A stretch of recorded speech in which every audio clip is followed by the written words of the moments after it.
રાજ્યમાં ગરમીની પ્રવર્તમાન સ્થિતિને ધ્યાને લઈ અમદાવાદ સિવિલ હોસ્પિટલ દ્વારા દર્દીઓના હિતાર્થે મહત્વનો નિર્ણય કરવામાં આવ્યો છે। અમદાવાદ સિવિલ હોસ્પિટલમાં નોન એસી વોર્ડમાં કુલર મૂકવામાં આવ્યા છે। રાજ્યમાં ગરમીની પ્રવર્તમાન સ્થિતિને ધ્યાને લઈ અમદાવાદ સિવિલ હોસ્પિટલ દ્વારા દર્દીઓના હિતાર્થે મહત્વનો નિર્ણય કરવામાં આવ્યો છે। અમદાવાદ સિવિલ હોસ્પિટલમાં નોન એસી વોર્ડમાં કુલર મૂકવામાં આવ્યા છે। વધુમાં અમદાવાદ સિવિલ અને 1200 બેડ હોસ્પિટલમાં રહેલ એસી વોર્ડનો અને બિનઉપયોગી જગ્યાનો મહત્તમ ઉપયોગ થઈ શકે તે પ્રકારનું સમગ્ર તથા આયોજન તંત્ર દ્વારા હાથ ધરાયો છે। હોસ્પિટલમાં કુલ 70 જેટલા કુલર મૂકવામાં આવ્યા છે। ખાસ કરીને હોસ્પિટલમાં દાખલ બાળકો, વૃદ્ધો સહિતના તમામ દર્દીઓને ગરમીનો સામનો કરવો નહીં પડે તે પ્રકારનું આયોજન કરાયું છે।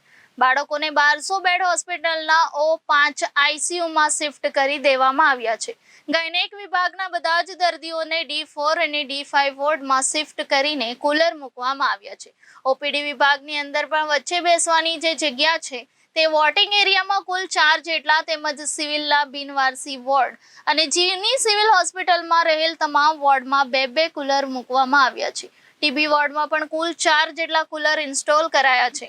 હરતી ફરતી પરબ અને વેઇટિંગ એરિયામાં પાણી પીરસવાની વ્યવસ્થાને લીધે બને ત્યાં સુધી સિવિલ હોસ્પિટલમાં આવનાર દર્દીને લૂ ન લાગે તેનું પૂરતું ધ્યાન હોસ્પિટલ દ્વારા સમયાંતરે રાખવામાં આવતું હોવાનું સિવિલ હોસ્પિટલના સુપ્રિન્ટેન્ડન્ટ ડોક્ટર રાકેશ જોશીએ જણાવ્યું હતું।